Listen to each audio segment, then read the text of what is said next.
Close to the centre of the ancient fishing port of Plymouth lies the old church of Stoke Damerel. It stands on the crest of a hill overlooking a narrow valley, and it dates back several hundred years. It lies at the centre of a remarkable story that links the distant past with the immediate present.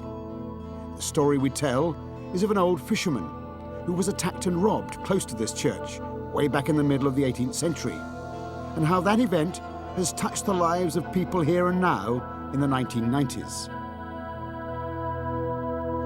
Nearer first. Good. Think about your gears before the bend, look, and you've got both hands free when you're front. The story revolves around two key figures. One of them is John, a driving instructor. Mid-30s, divorced with 3 children, he now lives on his own. He had no experience of or interest in the paranormal until he was swept up in a stream of events that started last April. Peter is quite different. He is an extraordinary and mysterious figure.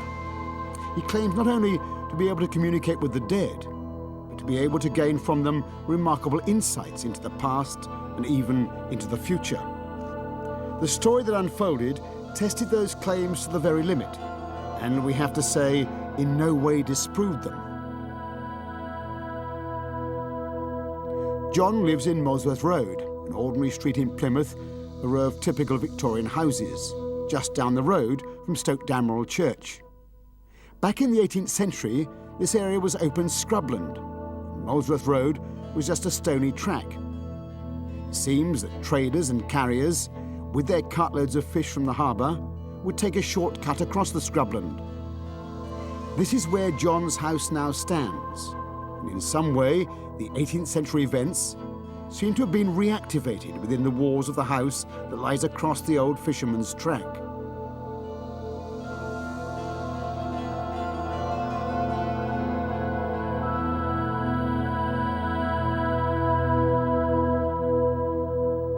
Started in about April last year. Presumably I got up for a coffee, or for some reason I got up, walked through the door into the kitchen, and I smelt this fishy smell. And of course, carried on, made the coffee, came back. Then the next night it happened again, but it always happened at the same time, about 5:05. And then the next night, and it continued. But the smell of fish was actually smelt not just by myself, but quite a few people who'd come into the flat. By my children who come on a Sunday. And if, let's say, Daniel sat in the front room and he's watching, which he used to watch the wrestling on Sky One, the other two didn't like it very much, so they used to go into the bedroom and watch a video or something on the other channels. My brother and sister was watching a video in my dad's room. So then they said, Daniel, come in here. And so I went into the room and they said, we can smell fish. So I could smell it too. And I said, Dad, it's your washing powder. Why don't you change your washing powder? I changed to a really expensive powder, and of course the smell was still there, so I went back to my cheap powder again, you see. John asked me to look after his flat whilst he went away for the weekend. He gave me the keys and I went in, had a look around. But as I went in the door, there's very strong, overpowering smell of fish, and it was really bad. And I looked around the flat, nothing appeared to be out of order, everything was okay, and came out again. And I wondered what the smell was, and when I got back, I told Yvonne, that's the wife, about the smell. Smells and odours might seem a totally unlikely hint of underlying paranormal activity. In fact, there is a long and detailed record of their being linked both to some kinds of psychic hallucination as well as to paranormal events. In this case, it seems unlikely to be hallucination, since we have no less than 6 independent witnesses. Professor Archie Roy has no doubts that there can be a powerful link between smells and the paranormal. It's not just that people see apparitions, it's not just that they sometimes hear voices. Every sense can register, seemingly, phenomena. There have been many cases of people who must be taken to be honest and who have said that they have suddenly smelt a particular perfume or a noxious smell, and then subsequently it has disappeared. I myself have had a case where there was a very powerful perfume, so heavy, so old-fashioned, that I was sure my clothes would stink of it for hours afterwards. And then the entity, if it was an entity, said, "I must go now, goodbye." And the perfume was cancelled like that. As far as I'm concerned, smell is just one of the sense modalities. And just as some people see apparitions, other people hear sounds, which, if you like, are not physical, they're auditory hallucinations. Some people have tastes, and some people have smells. And in a way, the smell, the sense of smell, is the most primitive, in the sense that if we go back to earlier life forms, the smell was one of the first ones to be developed. And indeed, when people are falling into unconsciousness or dying, they say that smell is one of the last sense modes to go. But for John, the sense of something strange going on in his house had become too much.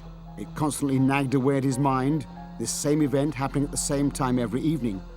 Eventually, he summoned up the courage to confide in a friend who had some interest in paranormal events. John was quite worried or anxious, or about what had been going on. So the only thing that I could think of doing was to contact Peter Bowers, who somebody, acquaintance of mine, because he's more in tune with the spirit world, and I thought that he would be the best person to pick up on what's going on. He said, "I'm actually coming to Plymouth tonight, to Plimpton." He said, "but I will call round and I'll help you and I'll get rid of this, whatever it is." And he said, "I will be there at 7 o'clock. So, fine, great. Mandy and I sat there, had a coffee, had a chat, trying to discuss about what we think it possibly could be. And about 5 to 7, there's a knock on the front door. John looked out the window and there was nobody there. Also remembering that at this point the spirit wasn't in the flat with us at that time. So anyway, the knock came again. John thought it was Peter Bowers, but as I said, when he looked out the window, there was nobody there, and the knock came again. And I said, well, of course, it could be that the spirit has been invited here by Peter Bowers, so we must let him in. I said, right. I said, well, you can answer the door then. So she brushed past me, opened the front door, and as she opened the door, she said, "Come in." Nobody there. It's a bit spooky, if you ask me. As he walked past me, I could smell the fishy odour that had been associated with him. And it actually went right past me and right past John, who was stood in nearer to the flat door.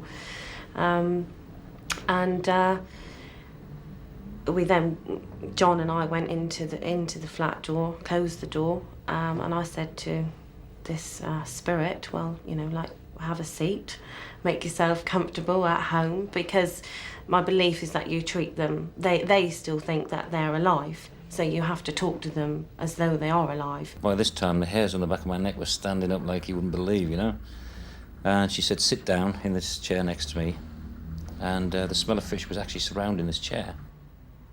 A few moments later, Peter arrived. Remember, he had had no warning, no previous connection with John or his story.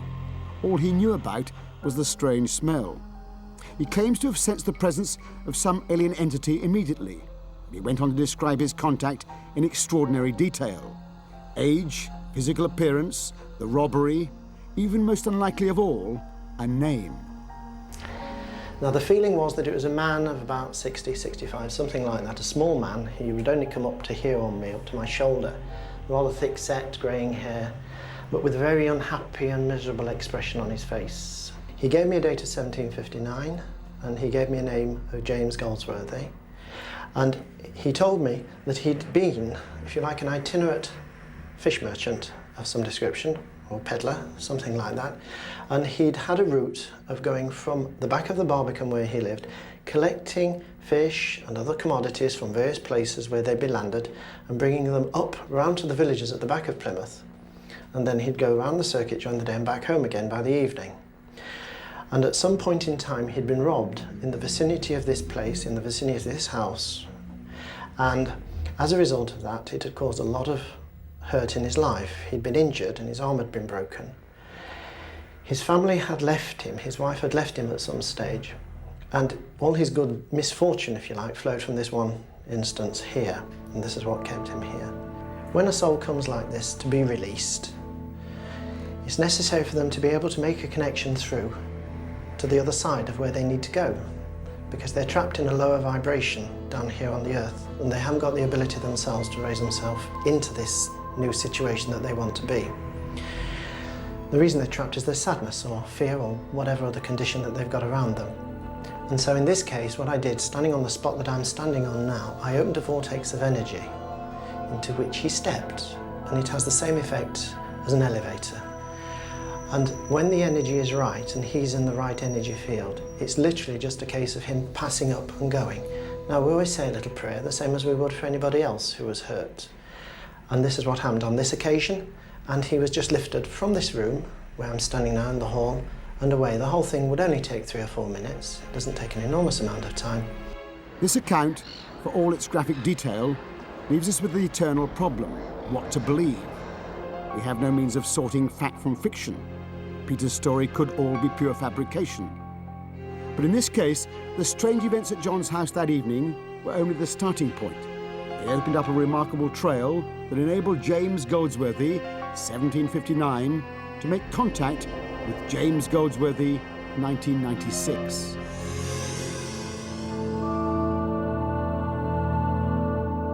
Immediately after Peter's visit to the house in Molesworth Road, the strange events stopped. But for John, there was an unexpected reaction. Instead of a sense of release, he felt a deep sense of loss, as if a member of the family had passed away. The night after all this had happened, I was sat in here by myself, and it was about 9, 10 o'clock at night. I was watching something like News at 10 on the television, and I felt really sort of as though I'd lost something or somebody, you know, when you lose a member of the family and you get that horrible gut feeling. And I had tears rolling down my face for some reason, and I was crying. I was sat here crying, and I didn't know the reason why. And obviously I knew it had something to do with what had happened, so I rang Peter up and asked him what he thought it was. And he said, of course you're going to feel like this for a couple of days afterwards, because what he'd got rid of has been around for 250 odd years. And at that point I decided that I wanted to really find out a little bit more about who he was or what he was. Started asking Peter some questions, and he just started rattling it off. It was like he was talking to somebody up there. The owner asked me if I could give him any more information which might help him to trace the man, which I must admit was the furthest thing from my mind at that time. I told him that within the next few days something would happen which would make the whole situation much clearer. I wasn't sure what that would be, only that something was going to happen which would tie in with the name of the man that we'd been given. James Goldsworthy. Checking your mirror when you're braking. Only a few days later, the first part of Peter's extraordinary prediction clicked into place. John was giving a driving lesson to a complete stranger, a young man whose name was Jimmy Taylor. We just finished the driving lesson, and I sat down and did a debrief with him. And he was talking about his stepfather, who was taking driving lessons. And I said, "Oh, send him to me. I'll teach him how to drive," just joking like. And I said, "Well, if he's your stepdad, who's your real dad? Where's your real dad?" And he said, "Oh, he died." I said, "Well, what was he called?" He said, "James Goldsworthy." And that was where John freaked out and started telling me about another person called James Goldsworthy who's supposed to be haunting his house. If your dad is James Goldsworthy, then he is James Goldsworthy, and I'm sat in this car next to James Goldsworthy. And I just couldn't believe it. Both John and James were stunned by this event. They decided then and there to dig into the records of 18th century Plymouth to find out if there'd ever been a James Goldsworthy, and if so, where he'd lived and died, where he'd been buried. They started with 3 mysterious clues Peter had claimed to get from the old fisherman. They were looking for an ancient church on a hill overlooking water. He was 60-ish, around that age, and he died in the middle to late 1700s. He said actually he's buried in a church in the fold of a hill near water. But it's not any church, it was built before the 1500s. So I decided to go out to the library and get a book out on churches and historic houses and such like things, and I went right through the whole lot until I actually found 3 churches it could possibly be. One was St. Budo, one was Stoke Damerel, and the other was another one up the river, which I can't remember the name of it now, but it's quite a long way off, so we counted that one out really. The most appropriate church seemed to be that at Stoke Damerel. It was near where the attack had taken place, and where, as it happened, John and James both lived. But there was one major omission. It certainly didn't overlook water. When we began to dig into the records, however, we uncovered an extraordinary and hitherto unknown fact. Back in 1759, it had overlooked water, a tidal creek that ran to the bottom of the hill. It was only filled in about 100 years ago. This is Molesworth Road. As you can see, at the bottom it meets the waters of Stonehouse Creek. It was perfectly possible for small fishing boats to make their way up to this area at the bottom of Molesworth Road. There are small cottages there that may well have been used as fishermen's cottages. Nowadays, Victoria Park takes the place of Stonehouse Creek. It has been infilled and obviously no longer can be used for fishing. In Victorian times, when the creek was filled in to become Victoria Park, the road across the park was clearly built on the lines of an older bridge. The fishing cottages are still there, now overlooking the park. So, Stoke Damerel Church fitted Peter's description in every respect. But what would the burial records reveal? This was the key test of Peter's claim. If he was right, they should prove the death of a man called James Goldsworthy sometime after the year of the robbery, 1759. They did.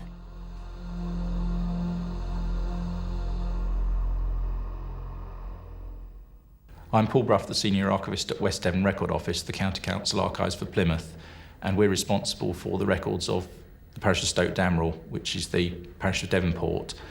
And amongst the burial records that we have, I have a register which includes an entry for the 7th of November 1774, which refers to a burial of one James Goldsworthy.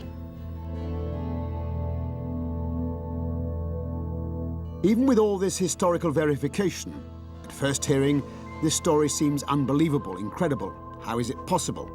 How does it fit into our view of reality? That a man buried here in 1774 should be able to communicate with a living human being over 200 years later. It's an idea that shatters our everyday frame of reference. But more and more scientists have come to believe that some psychic mediums are tuning in to a communications channel that science doesn't yet understand. We have a real and important mystery here. There is no doubt that some mediums are seemingly acting as channels between people on this side and what one might call the communicating intelligence, whatever it may be. Information is got through these mediums that they simply could not have obtained in any normal way. What this also means is that the reductionist materialist model of a human being as simply the animal that grew the big brain and that you only get information through the 5 senses and that is all, is embarrassingly inadequate. There are faculties that the human being has that seem to be demonstrated most strongly by the phenomena of mediumship. Mr. Goldsworthy was trying to make some sort of contact with the James Goldsworthy. who is alive now. The reason I'm not sure of, but no doubt the family will be. It's an unusual occurrence, I think, in an instance like this, to get an entity that actually is able to identify itself and give so much information. It isn't normal. But so many strange things happen, and people who I meet often say how strange things happen, how coincidences happen, that this is not really abnormal.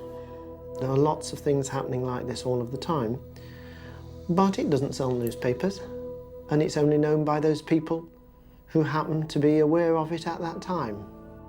We can only speculate. Could it be that the ancient James Goldsworthy's purpose in making his presence felt when he did was to ensure the continuation of his name? He needed to contact James Taylor, who had abandoned his father's name. Either way, the message from the past has had a profound effect upon two people in the present.